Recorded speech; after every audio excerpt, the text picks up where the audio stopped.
In order for a game's climactic finish to feel rewarding and challenging, many titles take the opportunity to create enemies that felt like they were impossible to put down. Every time you thought you were done, they'd stand back up and beckon for more. As we'll be talking about end bosses, it should be noted that the spoiler warning is in full effect. I'm Cy for WhatCulture, and these are 10 video game final bosses who refuse to die.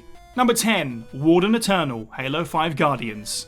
When 343 Industries took over the Halo series following the end of the original trilogy, they had to find ways to keep the series fresh. Introducing the Promethean enemies was a step in the right direction, but it wasn't one that was made without a few stumbles along the way. In Halo 5 Guardians, Master Chief's former companion Cortana imbues herself with ancient Forerunner technology. She enlists the help of the Promethean army to do her bidding, including a new ally, the Warden Eternal. An appropriate name, considering just how often you have to fight the guy. The Warden is an AI who controls an endless supply of Forerunner battlesuits. Across the game's campaign, players must combat Warden Eternal in 5 of the 8 missions. To make matters worse, it's not just that he constantly reappears, but the fact that he's not all that easy to put down. Especially on higher difficulty settings, campaigns can basically be tracked by these Warden appearances, as they're the toughest points in the game, bar none. Most of the Promethean Enforcer's attacks can put you down in 1 or 2 hits. Also, the guy can be a real ammo sponge if you aren't up to navigating around him to hit the weak point at the top of his back. Oh, and if you thought one Warden was bad, try taking on 2 at once. Number 9. Nick's Avatar, Persona 3.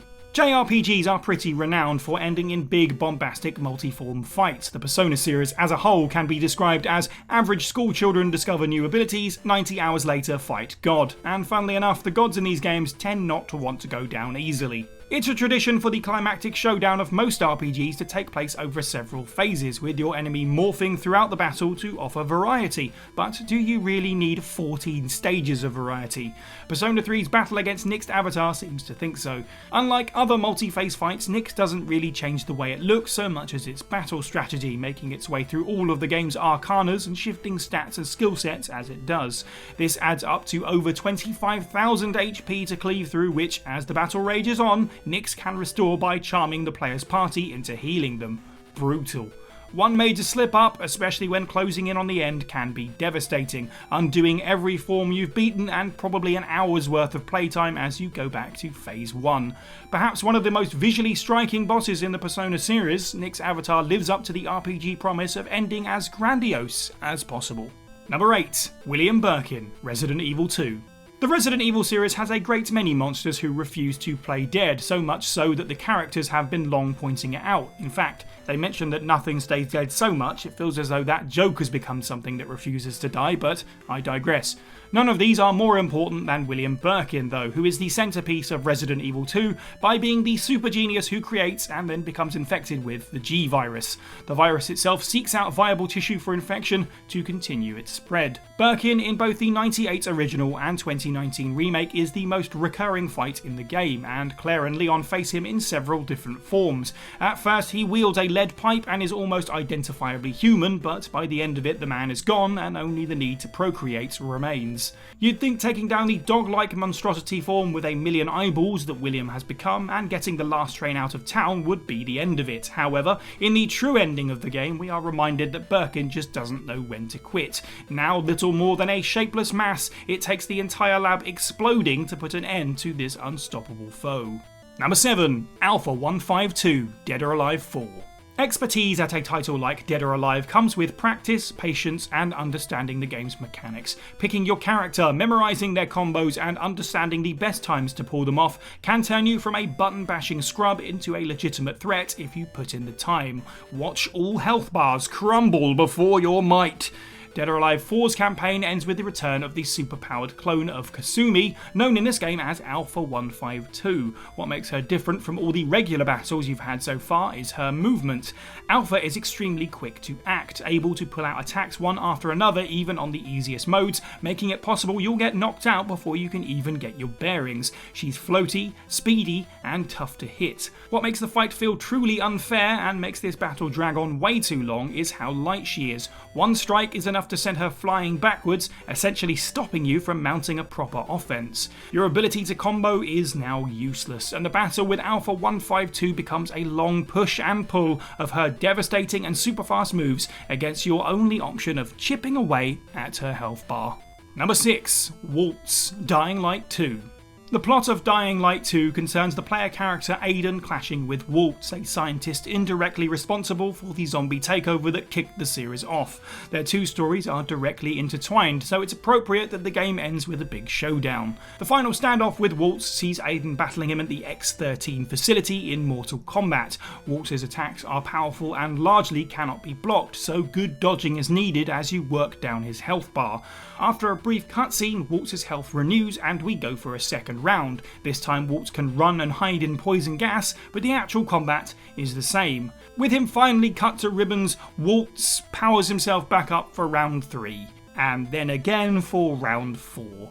Each phase of the battle does have tiny differences, such as the final act being a hand-to-hand only scrap, but largely this 15+ minute long fight is drawn out, repetitive and irritating. A boss fight doesn't need this many parts when they all feel virtually identical. Following the fight, the player must make an important choice, and either way Aiden escapes X-13 in a hurry. However, taking one last look back at WALTZ shows that he's not even dead. Whether he makes it out of the exploding facility is anyone's guess, but considering his track history of getting back up again. Number 5. YIAZMAT, Final Fantasy XII. With some titles, the fun doesn't end when you've squared up to the main antagonist and seen the credits. Many RPGs, especially those in the Final Fantasy series, include a host of optional bosses to seek out and overcome that are often leagues harder than anything in the story path. YIAZMAT is described as Final Fantasy XII's ultimate final boss. It's the final mark that the player has to defeat as part of the monster hunting portion of the game, which steadily gets more and more challenging. What makes this fight so monstrous is the fact that YIAZMAT has 50 health bars consisting of 1 million HP each. We'll let you do the maths on that one. This alone is reason enough for a boss fight to go on for hours, but when you get about halfway, YIAZMAT cuts your party's damage output down to 1/3. It's possible to leave the battle, stock up and come back, and let's face it, considering it takes about 3 hours, your party will probably need it. But if YIAZMAT casts regen before you go, you'll be returning to a boss that has filled its health back up if you're not quick enough. Throw in its ability to inflict some of the game's worst status effects such as Petrify and Death Strike, which has a 50% chance of OH KOing your warriors, and YIAZMAT may just take the concept of ultimate a bit too far. Number 4. GENSHIN, Ninja Gaiden 2. Whilst he's technically not the final boss in Ninja Gaiden 2, in many ways GENSHIN is just as important an antagonist for Ryu Hayabusa, if not more so. GENSHIN, leader of the Black Spider clan, is defined by his hatred of the Hayabusa family, and starts the game by nearly murdering Ryu's father Joe multiple times. Thus, Ryu and GENSHIN engage in battle on 4 different occasions. GENSHIN is a nimble and powerful foe who doesn't mess about. The player's third showdown with GENSHIN occurs atop the active summit of Mount Fuji, where Ryu finally kills his rival and moves on to stop an approaching calamity. However, GENSHIN doesn't stay dead long thanks to the talents of Blood Priestess Elizabeth, whom revives GENSHIN as his final fiendish form.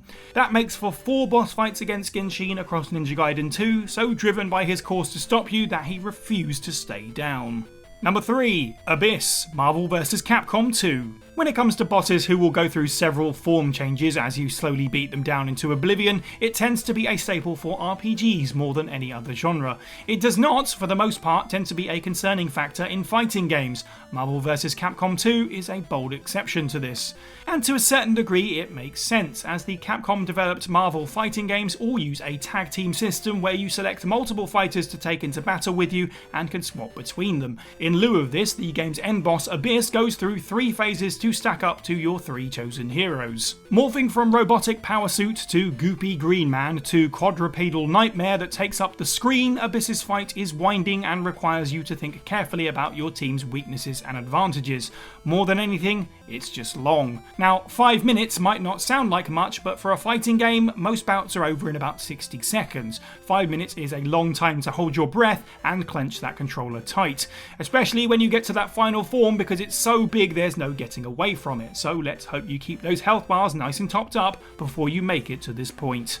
Number 2. Liquid Snake, Metal Gear Solid. Metal Gear Solid has some pretty bombastic villains who love to talk and love even less to die. Liquid Snake's whole drive in Metal Gear Solid is his hatred for his brother. Obsessed with the idea that he received Big Boss's inferior genes, he will stop at nothing to prove his worth. The first battle players have with Liquid is against his helicopter, and the Foxhound leader somehow survives it crashing to the ground to go on to be the game's final boss. In the closing chapters, he upgrades from a chopper to Metal Gear Rex, which in itself is a 2-stage boss fight. Even after Rex explodes and becomes inoperable, Liquid drags his brother Solid Snake on top of the machine for a round of shirtless fisticuffs, which ends with the villain falling to the ground below. Still not done, Liquid chases Snake and Meryl out of the facility on a jeep, firing an automatic rifle at them. It's when he finally reaches the cold light of day that Liquid Snake succumbs, not to his wounds, but to the Foxdie virus that had been inside of him all along.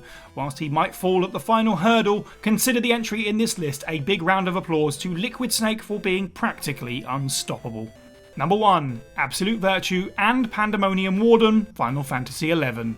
Since it's an MMO, there isn't really a final boss of Final Fantasy XI, but you don't get anything worse than what the game calls its 2 high notorious monsters.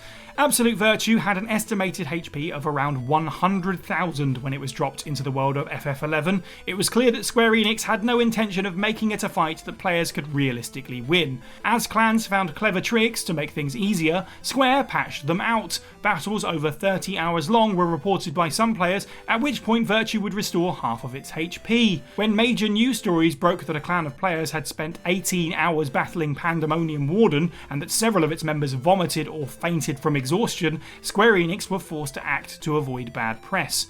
Both of the bosses were patched to be easier to take on and given spawn time limits of 2 hours, severely reducing the amount of time players could invest into one given fight.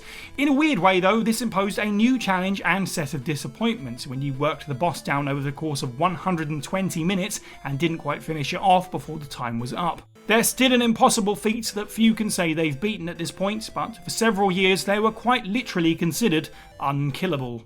And that's the list. Let us know what you thought of this video down in the comments below, and any other video game final bosses that refuse to die. Make sure you like this video, share it with your friends, subscribe and hit that notification bell. I've been Cy for WhatCulture, and have a good week.